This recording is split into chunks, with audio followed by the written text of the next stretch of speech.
화요일이 말복이더라고요. 그래서 아마 오늘 점심을 준비하시는 분들이 백숙을 준비하신 것 같아요. 그러니까 여러분 꼭 점심 식사하고 가시기를 부탁을 드립니다. 로마서 8장 1절에서 11절 말씀 우리 같이 한 절씩 교독하시고 마지막 11절은 합독하시겠습니다. 로마서 신약성경 로마서 8장 1절에서 11절입니다. 제가 먼저 읽습니다. 그러므로 이제 그리스도 예수 안에 있는 자에게는 결코 정죄함이 없나니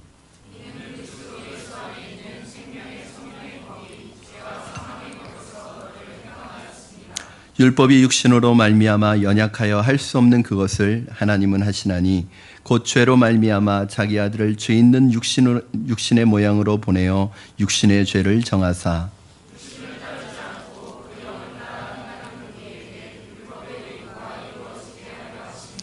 육신을 따르는 자는 육신의 일을, 영을 따르는 자는 영의 일을 생각하나니 육신의 생각은 하나님과 원수가 되나니 이는 하나님의 법에 굴복하지 아니할 뿐 아니라 할 수도 없음이라. 만일 너희 속에 하나님의 영이 거하시면 너희가 육신에 있지 아니하고 영에 있나니 누구든지 그리스도의 영이 없으면 그리스도의 사람이 아니라.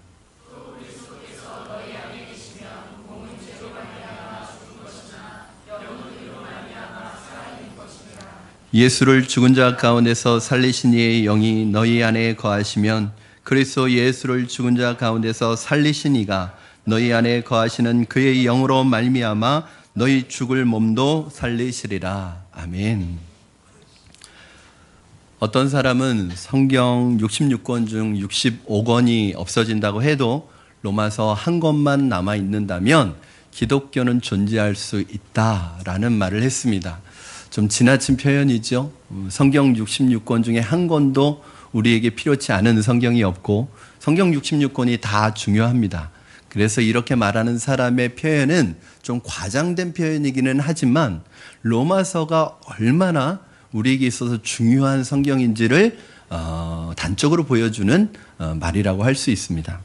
로마서는 기독교 복음의 핵심, 이 복음의 핵심을 가장 잘 표현하고 가장 체계적으로 기술하고 있는 책입니다.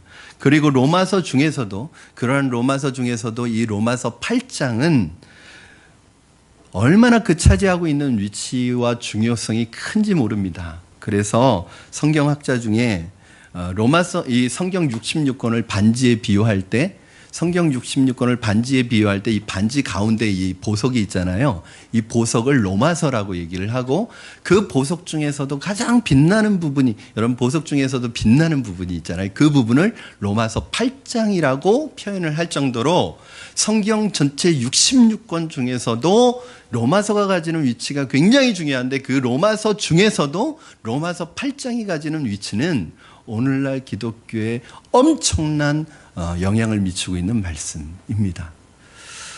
그래서 사역훈련에서는 사역훈련을 시작하면 사역훈련생들에게 로마서 8장 1절에서 39절 전체를 암송하도록 시킵니다. 그래서 지금 사역훈련을 하고 계시는 11분은 이 다 로마서 8장을 암송하고 계세요. 초반에 한 2, 3개월 동안 다 암송을 하셨어요. 그리고 방학 들어가기 전에 제가 최종 또 검사를 했고 또 방학 끝날 때 또 한 번 하려고 하고 있고 이건 처음 얘기하는 거예요. 오늘. 하려고 하고 있으니까 여러분 준비하시기 바랍니다. 그리고 이제 수료가 얼마 안 남았어요. 이제 후반기 개강을 하면 9월, 10월 2달만 하면 사역훈련을 수료합니다. 근데 그 수료식 날 어떻게 할 거냐면 이 앞에 나오셔서 수료생 전체가 1절부터 39절까지 같이 처음부터 암송을 할 거예요. 할렐루야. 여러분 잘 하실 거예요. 뭐 지금도 뭐 워낙 잘 하고 계시기 때문에 그래서 어떠한 환경과 여건 속에서도 줄줄줄줄 나올 수 있도록 제가 계속 푸시를 하고 있어서 잘 하실 것이라고 생각이 드는데 여러분 저는 여러분도 로마서 8장을 암송하셨으면 좋겠습니다. 로마서 8장은요. 여러분이 그동안 알고 있었던 야 이거 참 좋은 구절이다. 이거 참 귀한 은혜의 말씀이다 하는 여러분이 알고 있는 한 7, 80%의 성경 구절이 로마서 8장에 다 있을 거예요. 그 정도로 이 로마서 8장은 중요합니다. 우리가 살아가는 인생의 중요한 순간마다, 위기의 순간마다, 어려운 순간마다, 고비마다 이 말씀이 커다란 은혜와 용기와 힘을 주기 때문입니다. 믿음이 흔들릴 때, 하나님의 사랑이 의심이 될 때, 내 안에 있는 소망이 흔들릴 때, 마음의 정욕으로 괴로울 때, 고통에 빠져 있을 때, 그때마다 어느 경우에든지 이 말씀은 성령께서 주시는 하나님의 응답을 우리에게 줄 것이기 때문입니다. 그래서 저는 지금도 목회를 하는 과정 가운데 많이 마음이 힘들고 어려울 때가 있거든요. 그때는요, 제 목양실에 앉아서 또는 기도할 때 1절부터 39절까지 그냥 쭉 낭독합니다. 혼자. 외운 말씀을. 그러면 중간일 수도 있고 맞춰질 때도 있는데, 맞춰질 때나 중간에나 제가 가지고 있었던 그 모든 염려와 근심과 걱정이 한순간에 싹 날아가 버리고 제 안에 성령께서 주시는 새로운 힘으로 다시 한번 믿음에 단단히 서는 것을 매번 경험합니다. 그래서 제가 여러분에게 꼭 권해드리는 거예요. 사역훈련에 들어오지 않으셨다고 하더라도 로마서 8장을 한번 여러분 암송해 보십시오. 39절까지 있으니까 하루에 한 구절씩 암송한다고 생각하시고 넉넉 잡아서 2달 잡으셔서 매일 한번 암송해 보세요. 이것은요, 내 인생의 가장 영적인 보물을 얻는, 만약에 여러분이 이것을 여러분의 것으로 만드신다면, 이 말씀을 여러분의 것으로 삼으신다면 여러분의 인생 속에서 아주 중요한 영적인 여러분의 보물이 될 것을 믿어 의심치 않습니다. 특별히 로마서 8장의 주제가 무엇인가라고 묻는다면 저는 지체 없이 성령이라고 대답할 것입니다. 8장에서 성령이라는 단어는 모두 직간접적으로 20번이 등장하는데, 그래서 어떤 사람은 이 로마서 8장을 성령장이라고 말합니다. 성령 충만한 말씀이고, 성령이 역사하시는 말씀이고, 성령을 통해서 우리를 은혜의 보좌 앞으로 인도해 주는 말씀이기 때문입니다. 오늘 말씀을 통해서 성령께서 말씀으로 여러분 안에 역사하시기를 주님의 이름으로 축원합니다. 오늘 이 말씀을 통해서 성령이 저와 여러분의 마음을 지배하시기를 주님의 이름으로 축원합니다. 성령의 도우심을 통해 우리 안에서 우리를 괴롭히는 모든 죄와 사망의 어두운 그늘이 오늘 말씀을 받을 때 우리 안에서 쫓겨나기를 주님의 이름으로 축원합니다. 우리 1절 말씀 우리 함께 같이 읽도록 하겠습니다. 1절입니다. 시작. 그러므로 이제 그리스도 예수 안에 있는 자에게는 결코 정죄함이 없나니. 아멘. 그러므로, 여러분 가장 먼저 그러므로가 나옵니다. 그러므로. 성경을 잘 관찰할 때 심지어는 여러분 관찰을 잘 하셔야 되는데 접속사 하나도 버리시면 안 됩니다. 특별히 성경에서 그러므로라는 접속사는 굉장히 중요한 접속사예요. 그러니까 앞에 어떤 것에 대한 결론이고 결과에 대한 접속사입니다. 그러므로라는 단어가 나오면 여러분 어떤 사인으로 보시면 되냐면, 자, 주의하세요. 자, 집중하세요. 지금부터 결론 얘기합니다. 지금부터 본론 얘기합니다. 이런 말이에요.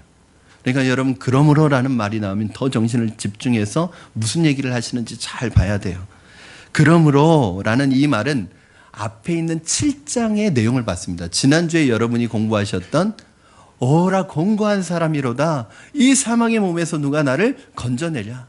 내가 원하는 바 선은 행치 아니하고 원치 아니하는 바 악만 행하는도다.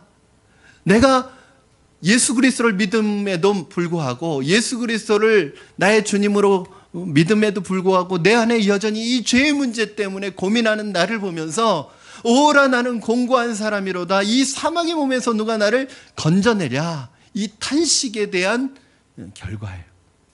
그러므로 그리스도 예수 안에 있는 자에게는 결코 정죄함이 없나니. 여러분, 우리가 예수님을 믿었지만 여전히 우리 안에 오라 나는 공고한 사람이다. 내가 원하는 바 선은 행치 않고 원치 않은 바 악을 행하는도다. 내가 예수님 믿었지만 여전히 내 안에서 나는 죄로부터 해방되었고 죄로부터 더 이상 죄의 지배를 받지 않는데 여전히 나는 죄의 영향을 받고 있는 내 모습을 보면서 스스로 막 정죄하는 거예요. 나는 왜 이럴까? 내가 구원 못 받은 사람 아닐까? 나는 하나님으로부터 버림받은 거 아닐까? 난 가짜 그리스도인이 아닐까? 내가 왜 이럴까? 자꾸 자신을 정죄하면서 오라 나는 공고한 사람이로다. 여러분, 이 고백이 우리에게 있지 않습니까? 그런데 만약에 로마서가 7장에서 끝났다면 우리는 절망적일 거예요. 그렇죠? 우리는 그냥 그렇게 그럭저럭 주어진 삶을 포기하고 살아가야 될 거예요. 왜? 우리는 인간이니까. 우리는 육신을 가졌으니까. 우리는 죄를 이길 수 없으니까. 그러나 그렇지 않다는 거예요. 오늘 8장의 말씀이 바로 우리의 답입니다. 우리에게 분명한 해결점을 제시해주고 있습니다. 가장 답답한 것은 답이 없는 문제를 풀 때입니다. 그러나 오늘 우리 인간의 죄의 문제, 육신의 문제에 대한 명확한 답을 오늘 제시해주고 있습니다. 예수 그리스도를 믿는 우리가 육의 본능, 죄의 본능, 그 속성의 노예가 되지 않고 어떻게 크리스찬으로서 능력 있는 삶을 살아갈 수 있는 비결이 무엇이냐? 답이 무엇이냐? 오늘 우리 주제.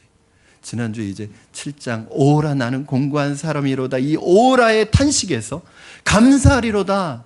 우리 주 예수 그리스도로 인하여 감사하리로다. 이 감사의 고백으로 탄식에서 고백으로 넘어가는 비결을 우리 다음 주 8장에서 가르쳐 드리겠습니다. 그렇게 말씀드렸어요. 그렇죠? 오늘 여러분은 수지 맞은 분들이에요. 지난주에 이제 설교가 끝나고 제가 식당에 내려갔는데 집사님 한 분이 그러더라고요.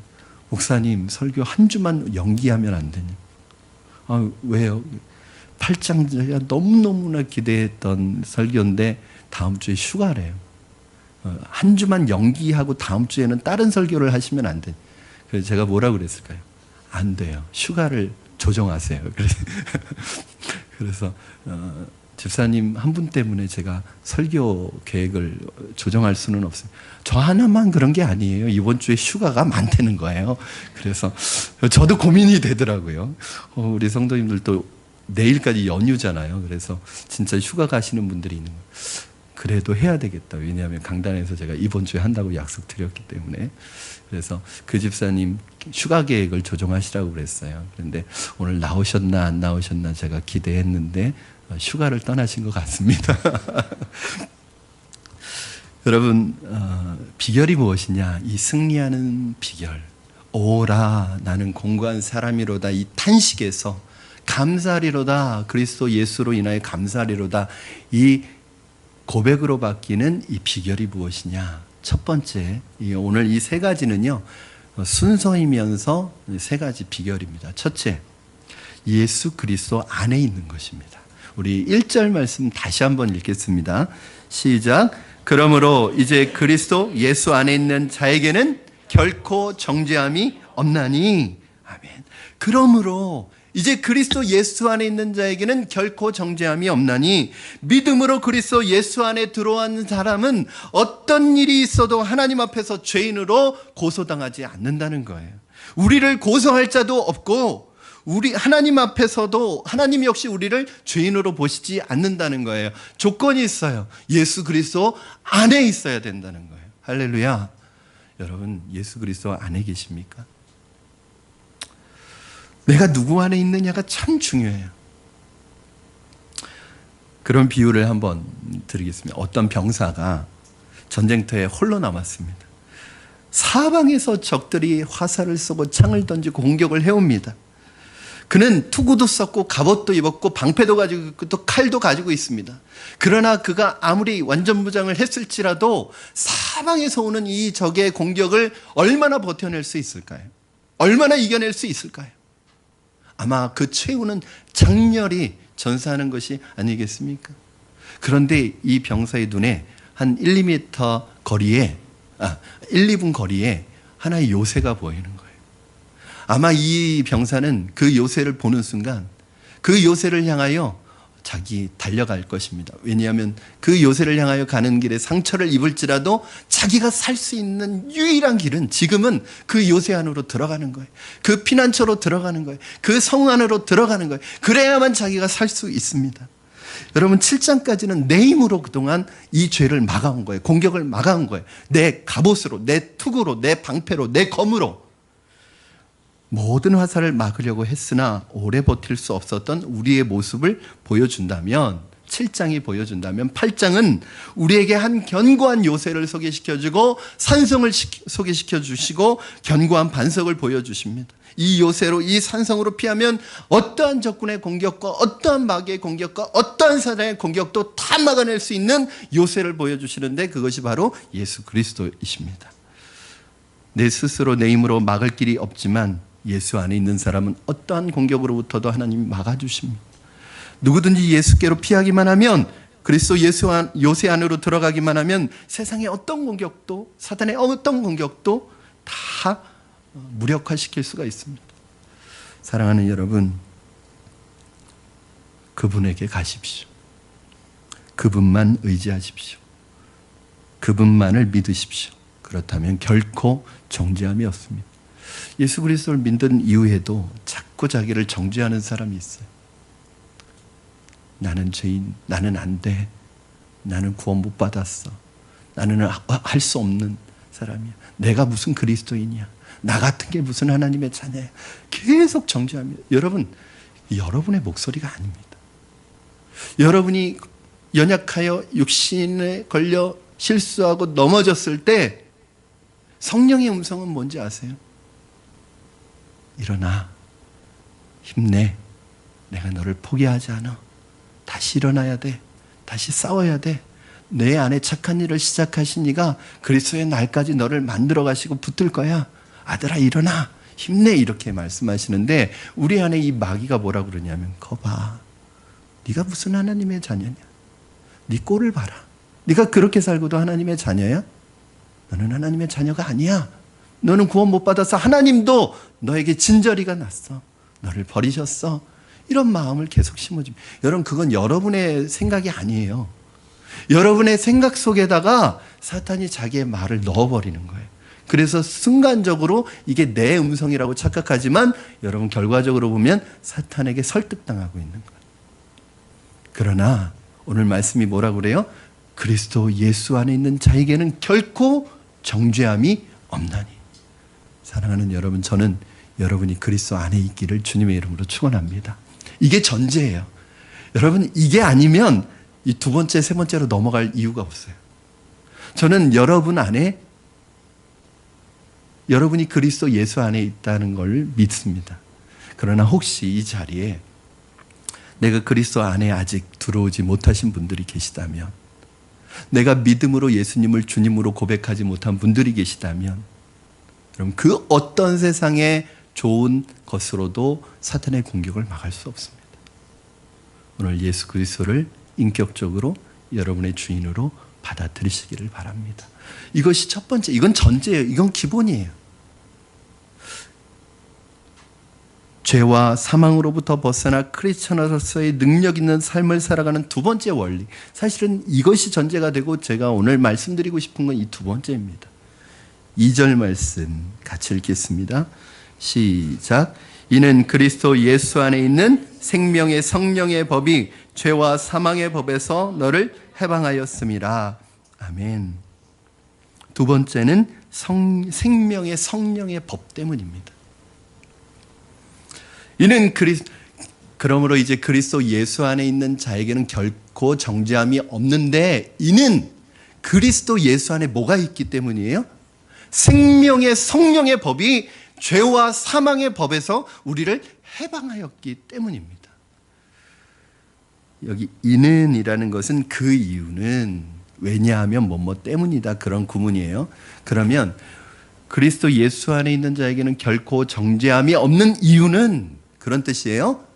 그리스도 예수 안에 있는 생명의 성령의 법이 죄와 사망의 법에서 우리를 해방하였기 때문입니다. 사랑하는 여러분, 예수 그리스도께서 십자가에 못 박혀 죽으심으로 말미암아 우리의 영혼은 구원받았습니다. 그러나 이 땅에 살아가는 동안 우리의 육체는 어떻게 구원받습니까? 우리는 날마다 그런 푸념과 그런 한숨과 그런 탄식만 하고 살아가야 되겠습니까? 아, 육신이 연약해서, 육신이 약해서, 나는 육신을 가지고 있기 때문에 나는 어쩔 수 없어, 나는 죄를 지을 수밖에 없어, 나는 실수할 수밖에 없어, 나는 넘어질 수밖에 없어. 날마다 그 고백 가운데 살아가시겠습니까? 나는 영혼은 구원받았잖아, 천국은 가잖아, 그러면 됐지 뭐. 아니에요. 여러분, 진짜 신앙은 하나님이 우리에게 원하시는 신앙생활은 거기가 아닙니다. 오늘 생명의 성령이 예수 그리스도를 믿는 순간 여러분 안에 와서 거하시고 계시다는 사실을 믿으시기 바랍니다. 여러분, 예수 믿는 사람에게는 다 뭐가 있어요? 누가 있어요? 성령이 계셔요. 여러분, 그걸 느끼고 계십니까? 우리 9절 말씀 한번 같이 읽어볼까요? 9절 시작. 만일 너희 속에 하나님의 영이 거하시면 너희가 육신에 있지 않고 영에 있나니 누구든지 그리스도의 영이 없으면 그리스도의 사람이 아니니라. 하나님의 영이 너희 안에 거하시면, 하나님의 영 성령이시죠? 성령이 너희 안에 거하시면 너희가 육신에 있지 않고 영에 있나니 누구든지 그리스도의 영, 성령이 없으면 하나님의 그리스도의 사람이 아니니라. 그렇습니다. 성령은 오셔도 되고 안 오셔도 되는 분이 아니라, 우리의 신앙생활을 할 때 성령이 있어도 되고 없어도 되는 분이 아니라 반드시 계셔야 하는 분입니다. 왜냐하면 우리가 그리스도의 사람인지 아닌지는 어떤 것으로 증거가 되는 거예요? 성령의 사람인지 아닌지가 우리가 그리스도의 사람인지 아닌지를 결정하는 증거가 되기 때문에 그렇습니다. 여러분 안에 성령이 계시다는 것을 알면 여러분은 하나님의 사람입니다. 그러나 아무리 그럴듯하게 종교생활을 한다고 할지라도 내 안에 성령이 계시지 않은 사람은 그리스도의 사람이 아니라는 거예요. 혹시 오늘 마음속에 성령을 모셔드리지 않은 분이 계시다면 이 시간 마음으로 고백하십시오. 성령님, 내 마음에 오시옵소서. 오셔서 나를 주관하여 주시옵소서. 예수 그리스도를 믿을 때 그 성령님이 우리 안에 오십니다. 모든 그리스도인들은 성령님을 모시고 있어요. 여러분이 예수 믿을 때 이미 성령이 와 계세요. 이걸 뭐라고 하냐면 성령의 내주라고 합니다. 내주. 거하고 계세요. 여러분, 한 번 오신 성령님은 떠날까요? 떠나지 않으실까요? 떠나지 않으시죠? 거한다고 할 때 이 거한다는 표현은 일시적인 체류가 아니라 영주의 의미를 가지고 있기 때문에 여러분, 성령님이 오셨다가 여러분이 조금 기분 나쁘게 하면 얘랑 못 있겠네 하고 떠나시는 분이 아니에요. 성령님은 여러분이 예수 그리스도를 믿음으로 주로 고백할 때 여러분에 오셔서 언제까지? 여러분이 천국 가는 그날까지 여러분과 함께 계십니다. 여러분, 성령님을 모르고 어떻게 신앙생활을 할 수 있겠어요? 성령님을 모르면 종교생활로밖에 빠질 수밖에 없습니다. 여러분 예수 믿은 것도 누가 믿게 한 거예요?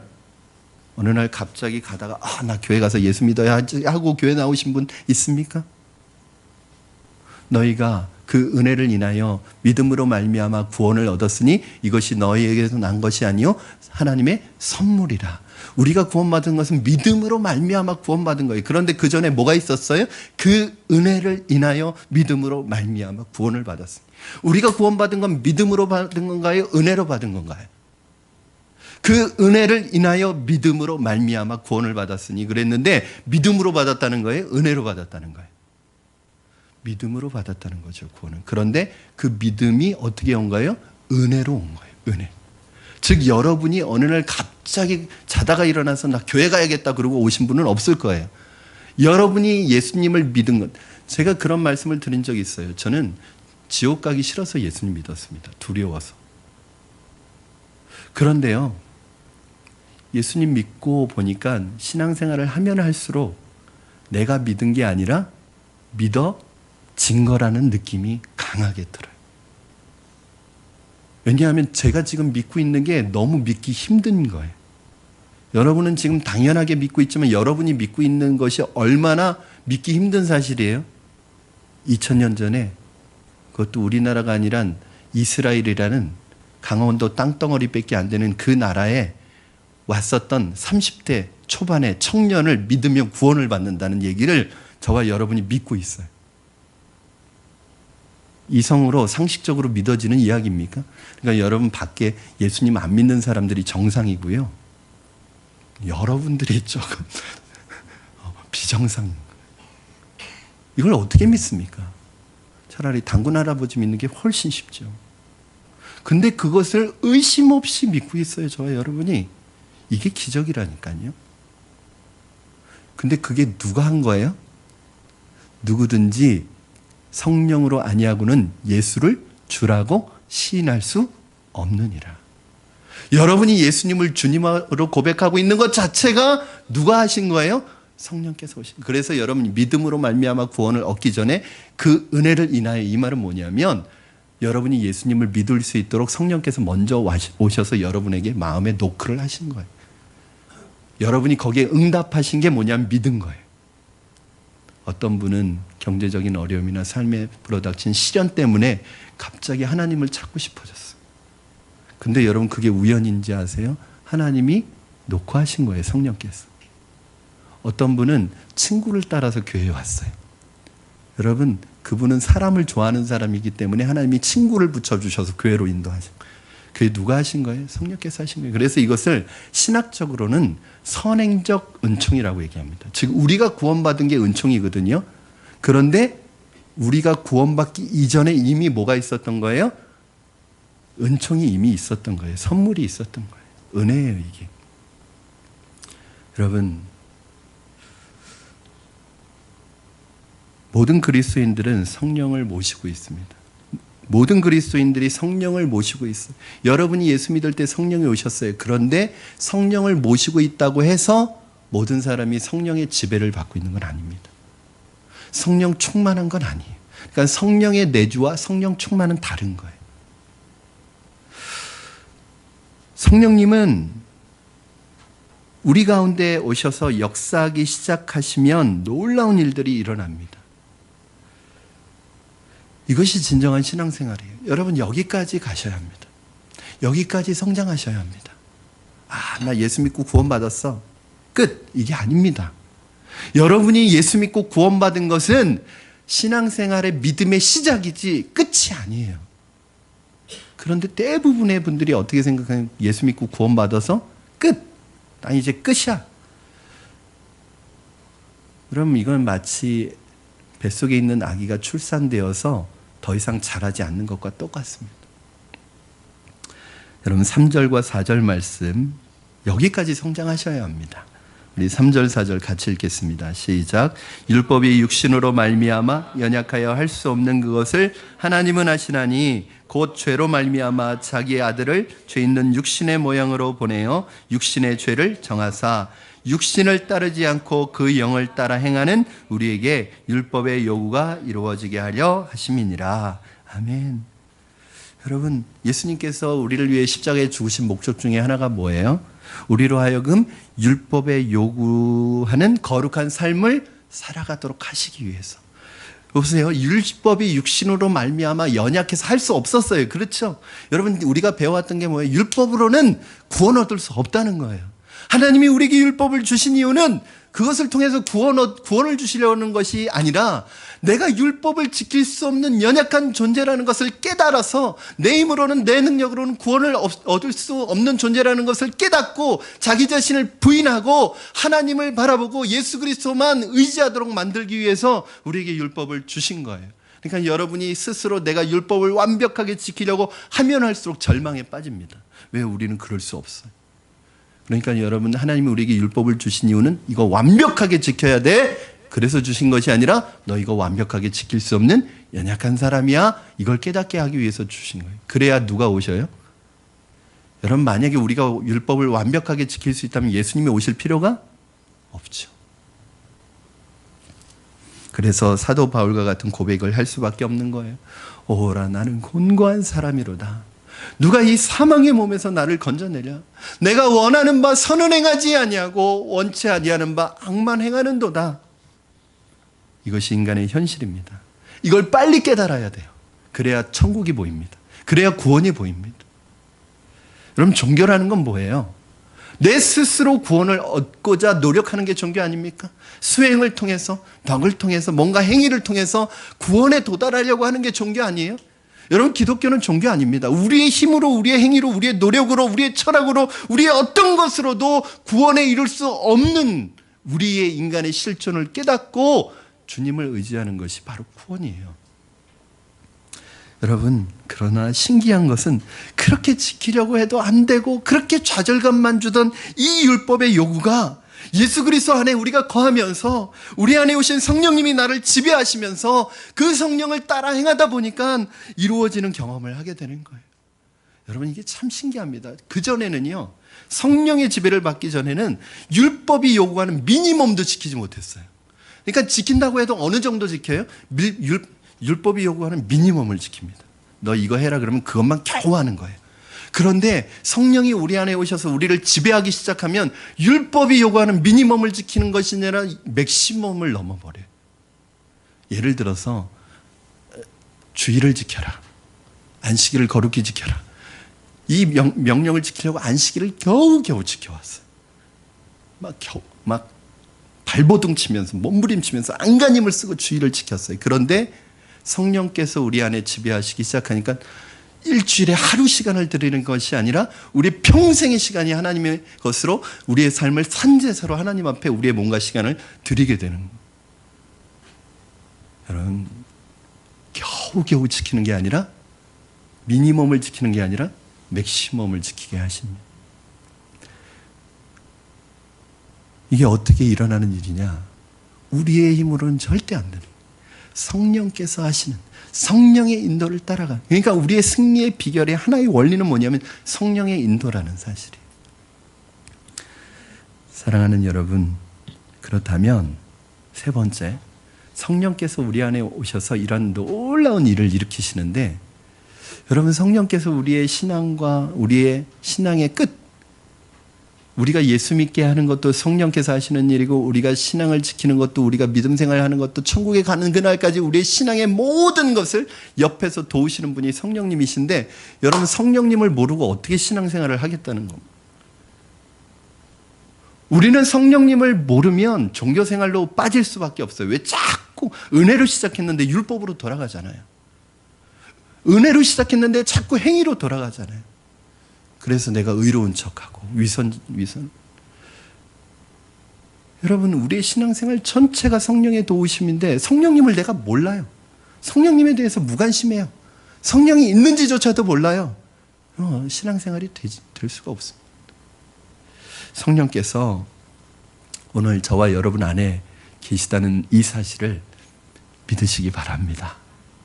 그리고 오늘 그 성령님께 여러분의 삶의 주도권을 내어드리시기 바랍니다. 여러분 이상하잖아요.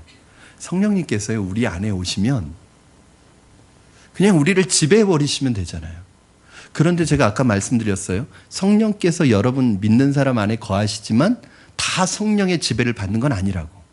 성령님이 우리 안에 오시면 그냥 우리를 지배해버리시면 되잖아요. 우리의 마음과 생각을. 근데 왜 안 하시죠? 성령님 우리 안에 오셨지만 성령님 저는 절대 성령님께 못 드려요. 제 마음대로 살 거예요. 그러면 성령님께서 지배하지 않으시고 그래 네 마음대로 살아라 그러신다니까요. 왜 그럴까요? 성령님은 폭군이 아니거든요. 인격적인 하나님이기 때문에 우리가 우리를 가지고 성령님께 우리의 삶을 맡기지 않으면 우리를 지배하시지 않습니다. 지배할 때까지 기다리시죠. 오늘 여러분 안에 계신 성령님께 여러분의 삶의 주도권을 맡기시기를 부탁을 드립니다. 그때 시작이 되는 거예요. 그런데 여러분 세 번째, 성령님께서 우리 안에 오셔서 우리를 인도해 가시는 방법이 뭐냐? 오늘 성령의 인도가 우리 승리의 비결이라고 했는데 성령이 우리 안에 오셔서 인도해 가시는 첫 번째 방법이 뭐냐? 두 번째 방법은 다음 주에 볼 거예요. 첫 번째 방법은 바로 생각을 변화시키십니다. 성령님이 우리 안에 오셔서 우리의 생각을 변화시킨다는 거예요. 다른 말로 뒤집어서 말하면 성령의 사람에게 나타나는 가장 중요한 변화가 무엇이냐? 바로 생각이 변화된다는 거예요. 5절 6절 말씀 우리 같이 읽겠습니다. 시작. 육신을 따르는 자는 육신의 일을, 영을 따르는 자는 영의 일을 생각하나니 육신의 생각은 사망이요 영의 생각은 생명과 평안이니라. 아멘. 여러분 성령이 오시기 전에는 육신의 일을 생각했는데 성령께서 우리 안에 오셔서 일어나는 변화가 뭐냐면 영의 일을 생각하기 시작한다는 거예요. 내가 전에 예수님 앞에 내 삶을 드리기 전에는 늘 우리가 생각하는, 예수 믿어도 우리가 생각하는 건 늘 육신의 일이에요. 그러나 성령께 우리의 마음을 드리기 시작하면서 어떤 생각을 하기 시작하냐면 성령의 생각을 하기 시작합니다. 우리는 원래 영의 일을 생각할 수 없는 사람입니다. 왜 그렇죠?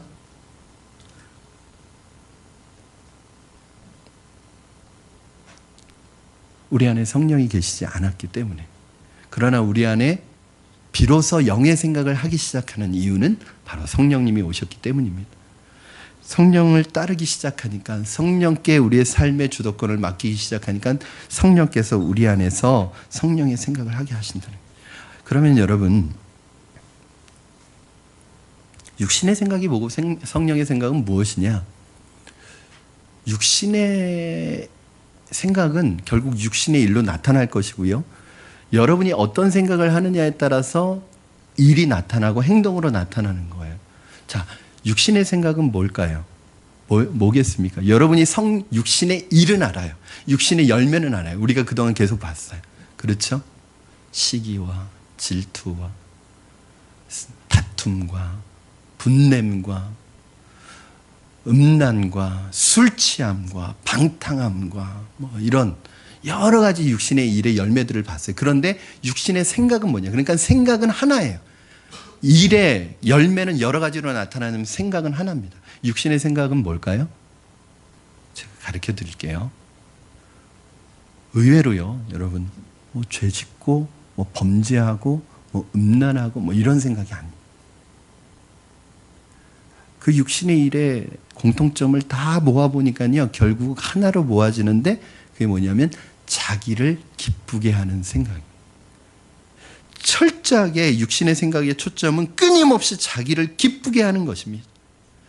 내가 생각하는 것이, 내가 결정하는 것이, 내가 선택하는 것이, 내가 행동하는 것이, 내가 말하는 것이 다 누구를 기쁘게 하기 위한 거예요?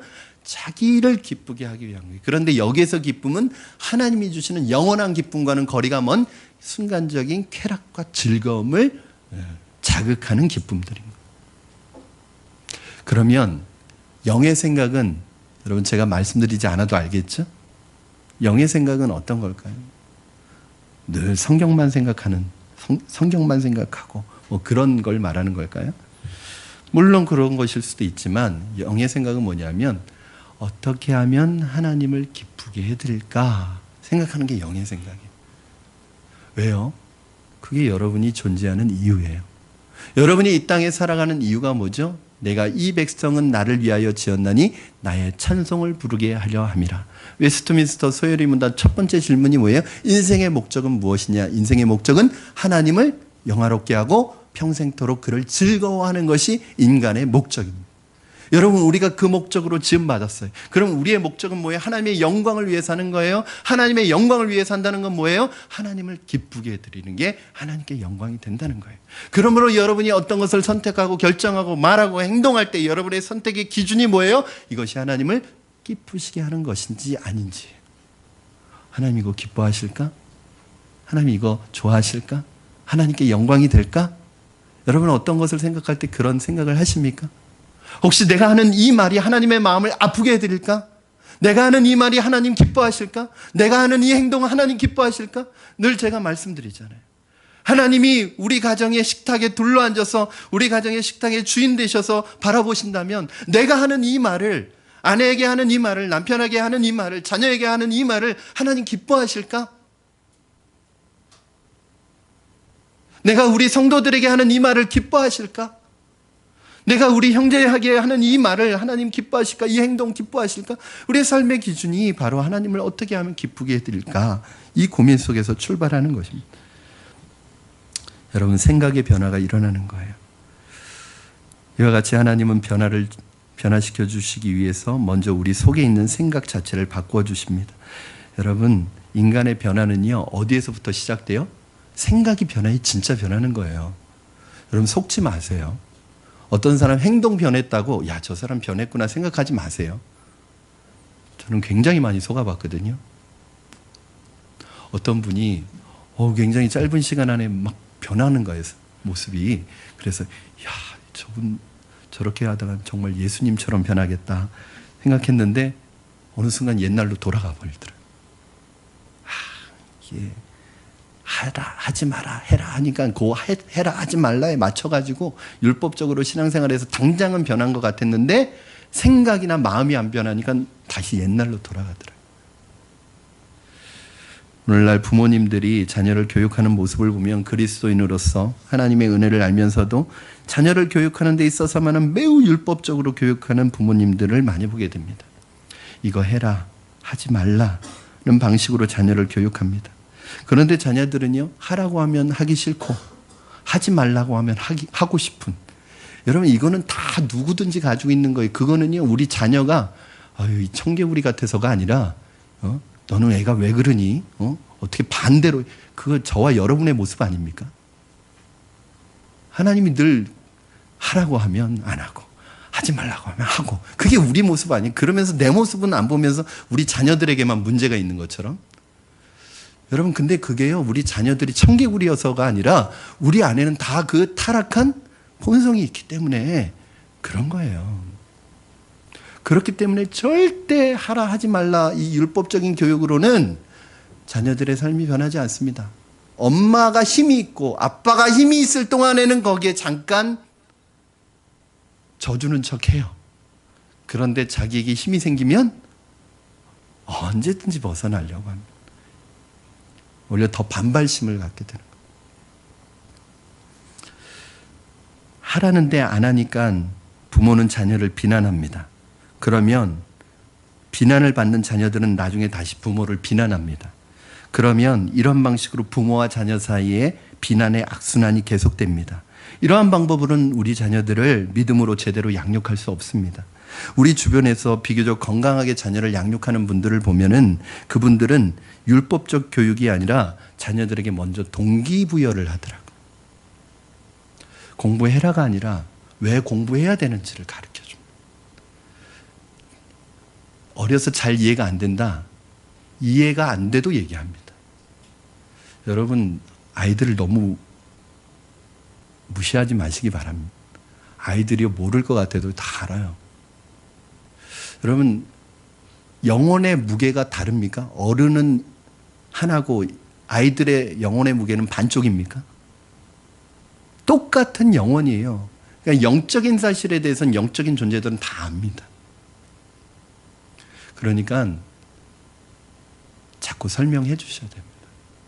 왜 내가 이 공부를 해야 되는지, 공부를 하는 게 왜 중요한지.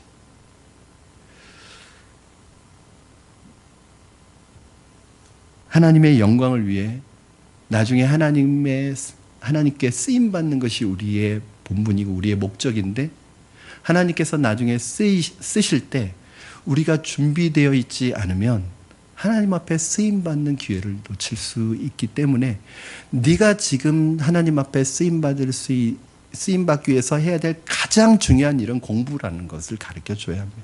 그렇잖아요. 공부해야 될 때 공부 못하면 나중에 하나님께서 쓰실 때 그 못한 부분을 돌릴 수는 없잖아요. 그래서 우리 자녀들이 그 동기를 가지고 하나님께 영광 돌리기 위해서 내가 준비하기 위해서 공부를 최선을 다해서 했어요. 그러면 결과에 대해서는 묻지 마셔야 합니다. 성적표를 딱 가져왔는데 실망스러워요. 그러면 질문 하나 하시면 됩니다. 너 정말 기도하면서 최선을 다했니? 최선을 다했어요. 거짓말이 아니라 진짜 최선을 다했다고 하면 칭찬해 주셔야 합니다. 그 아이는 하나님이 공부로 쓰실 게 아니라 다른 방면으로 쓰실 아이예요. 여러분, 최선을 다했을 때 좋은 결과가 나오면 그것도 칭찬해야 되지만 최선을 다했는데, 기도하면서 최선을 다했는데 성적이 안 나와. 그러면 하나님이 그 아이는 특별하게 사용하실 아이라는 것을 기억하시고, 여러분, 아이들이요 벌써 제가 보니까요 진짜 끝까지 공부를 잘 하는 아이는 공부를 즐기는 아이들이 있더라고요. 그러니까 벌써 초등학교 지나면서 중학교 지나면 공부에 학을 띄는 거예요. 공부가 싫어지는 거예요. 공부가 실증이 나는 거예요. 억지로 하는 거예요. 그게 아니라 우리 아이들이 왜 공부를 해야 되는지 알면 공부를 즐길 수 있을 것 같아요. 힘들어도 인내할 수 있을 것 같아요. 엄마가 보고 있기 때문이 아니라 내가 이 공부를 하는 목적을 알기 때문에 힘든 과정도 이겨나갈 수 있을 것 같아요. 기독교는 행동을 바꾸는 윤리적인 종교가 아닙니다. 기독교는 생각의 변화를 일으킴으로 말미암아 그 사람의 내면과 전 인격을 바꾸는 변화를 경험하는 것입니다. 겉모습 바뀐다고 바뀌는 게 아닙니다. 겉모습은 바뀌었는데 속은 안 바뀔 수 있더라고요. 그러나 속이 바뀌고 생각이 바뀌면 겉모습은 당연히 바뀌어집니다. 여러분에게 묻겠습니다. 여러분의 변화는 행동의 변화는 내면의 변화에서 온 변화입니까? 아니면 변한 척하는 변화입니까? 남들에게 보이기 위한 변화입니까? 정말 내 안의 생각과 마음이 성령으로 인해서 변화된 변화입니까? 그래서 저는 어떤 생각을 하느냐가 중요한 것 같아요. 여러분 매일 어떤 생각을 하며 살아가십니까? 여러분 제가 우리 제자반에서도 우리 성도님들께도 말씀드렸어요. 생각이 반복되면 뭐가 되죠? 그게 말과 행동으로 반드시 나타납니다. 그렇죠? 말과 행동이 반복되면 그 사람의 습관이 됩니다. 습관이 반복되면 인격이 됩니다. 그 인격이 반복되면 그 사람의 운명을 결정짓습니다. 즉 어떤 사람의 운명은 점쳐가지고 결정하는 게 아니라 어떤 사람의 운명은 어떤 생각을 하느냐에 따라서 운명이 달라질 수 있단 말이에요. 그 생각 속에다가 뭘 두시겠습니까?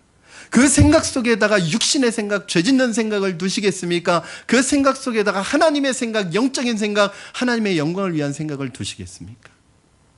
지금은 차이가 없는 것 같지만 나중에는 엄청난 차이로 벌어질 것입니다. 하늘과 땅 차이로 벌어질 거예요. 가끔씩 요즘에 신문지상이나 TV를 통해서 보도되는 이 범죄자들 보면 뭐 범죄자들이라고 하지만 그 사람들 얼굴을 보면 정말 뭐 마귀같이 생기지 않았더라고요. 그냥 우리 일상 옆에서 볼 수 있는 이웃들하고 다르지 않습니다. 그런 사람들을 보면서 우리는 그렇게 얘기합니다. 어떻게 저렇게 인간의 탈을 쓰고 어떻게 저렇게 살 수 있느냐? 어떤 저런 행동할 수 있느냐? 인간의 저게 마귀지 사람이냐? 저게 사탄이지 사람이냐? 그런 말을 합니다. 여러분 그러나 그 사람이 처음부터 그랬을까요?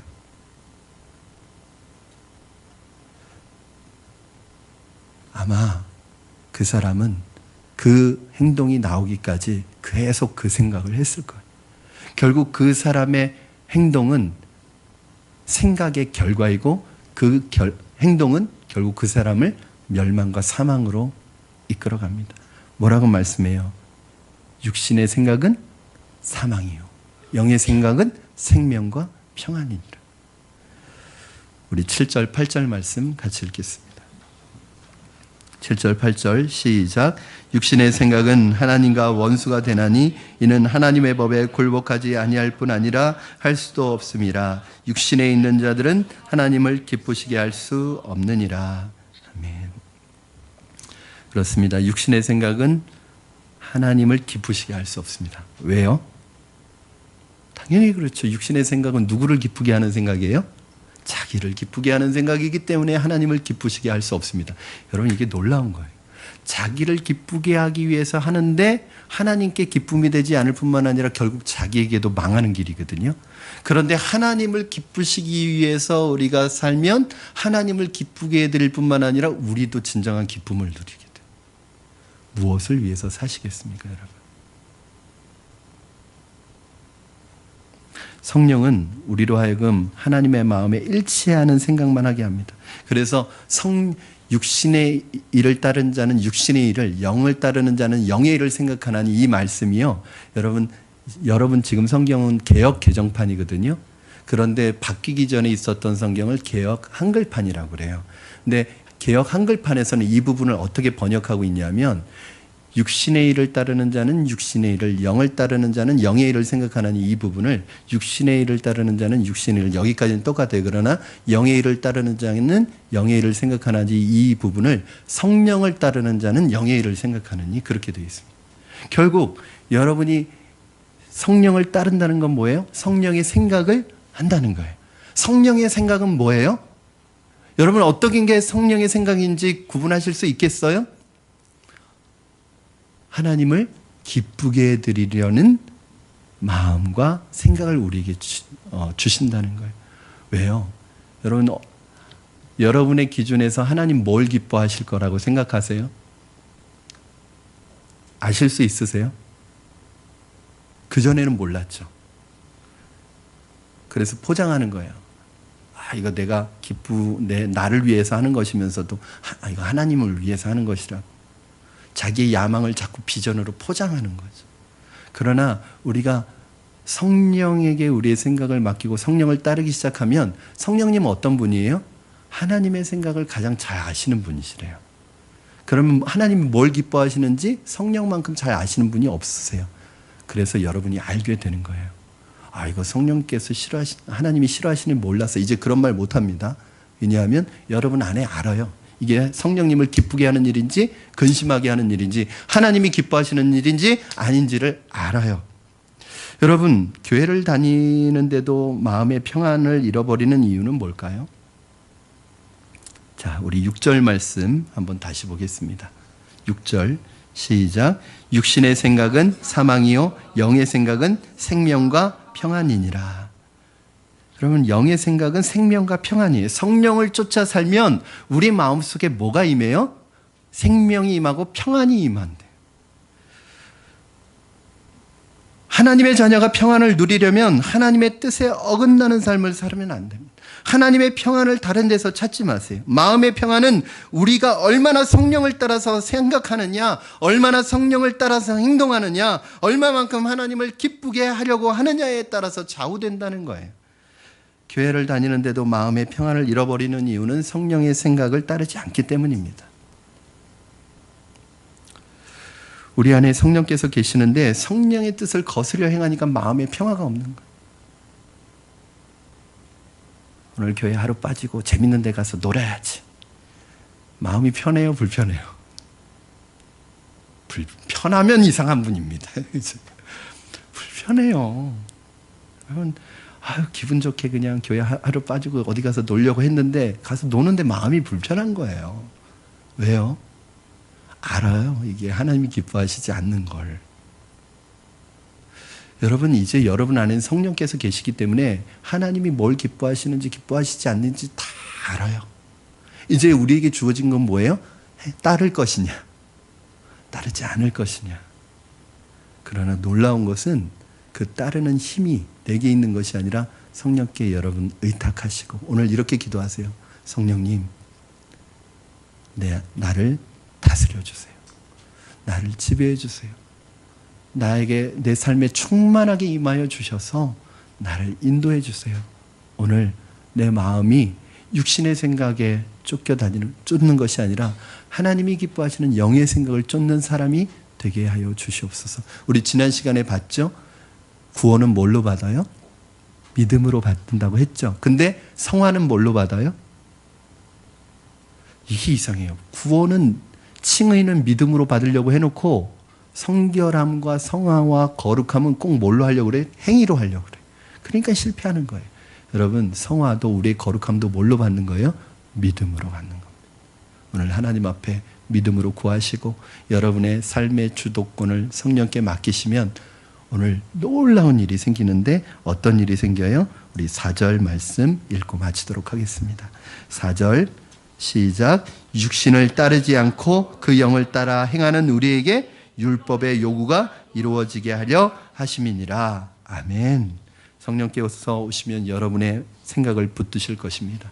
여러분의 마음과 생각을 사로잡으실 것입니다.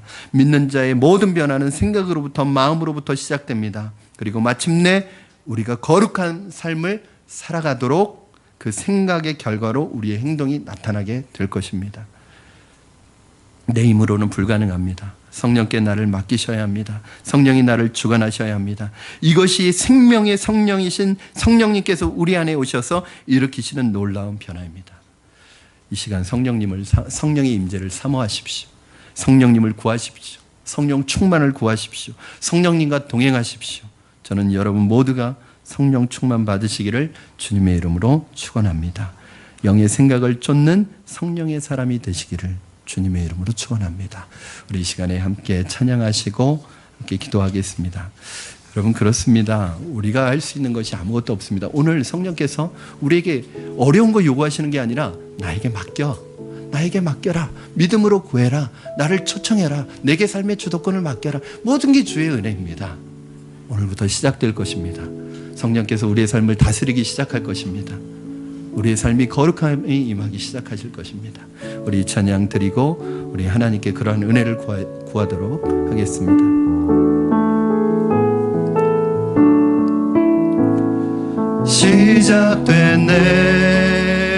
시작됐네 우리 주님의 능력이 나의 삶을 다스리고 새롭게 하네 자유하네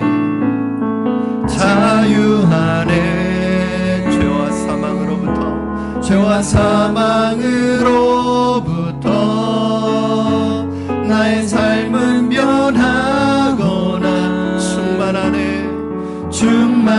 우리 다시 한번 고백합니다.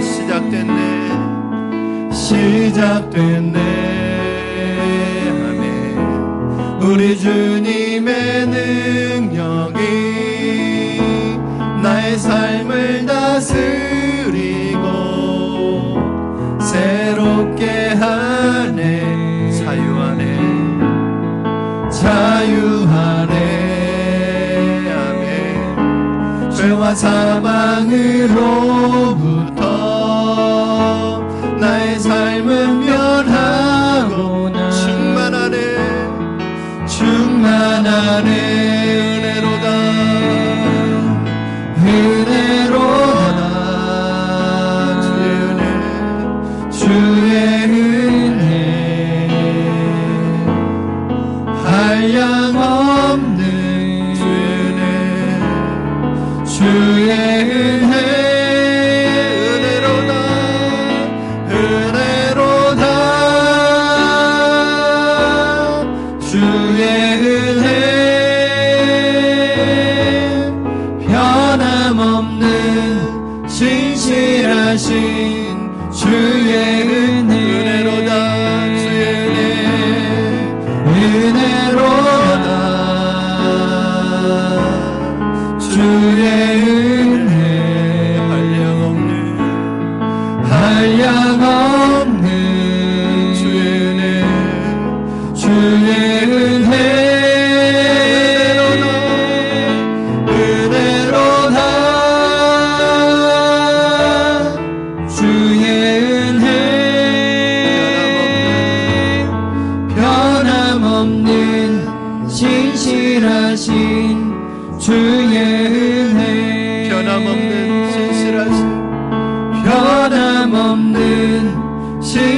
신실하신 주의 은혜.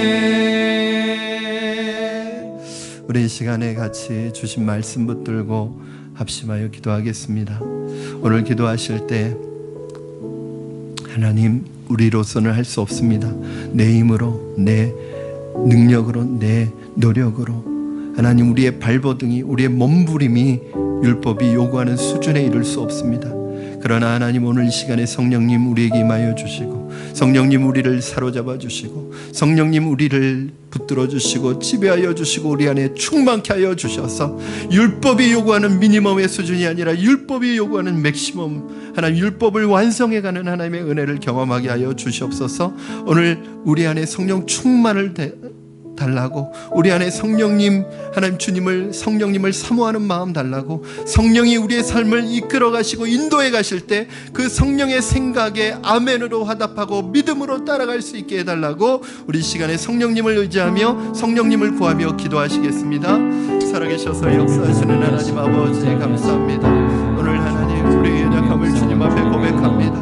하나님이 더 이상 하나님 아버지 우리를 정죄하지 않게 하여 주시고 사탄의 정죄가 사탄의 하나님 공격이 우리를 절망시키지 않게 하여 주시옵소서.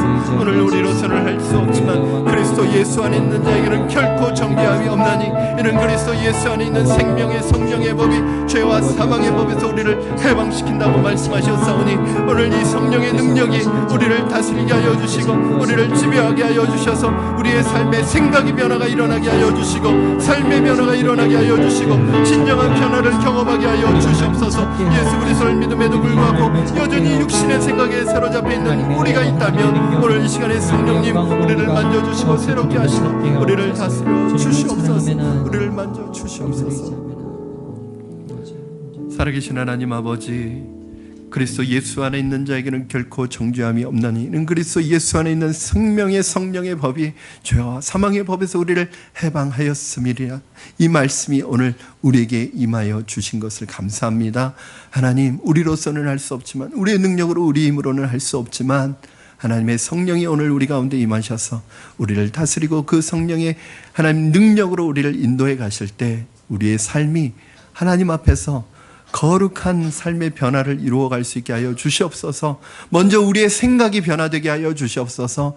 어떻게 하면 하나님을 기쁘게 할 것인가, 이것이 하나님을 기쁘게 하는 일인가를 하나님 우리의 생각으로 하나님 믿음의 선택의 기준을 삼아 나아갈 때 우리의 삶 속에 하나님의 거룩이 임하게 하시고 하나님의 성결이 임하게 하여 주시고 하나님 영의 사람으로 하나님 앞에 쓰임받는 놀라운 역사가 오늘 이 말씀을 받는 순간부터 우리 안에 시작되게 하여 주시옵소서.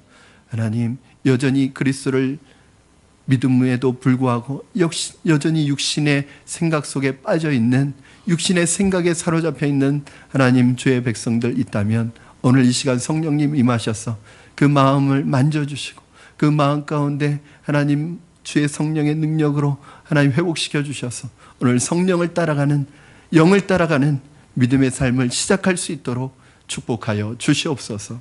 감사하며 예수님의 이름으로 기도드립니다. 아멘.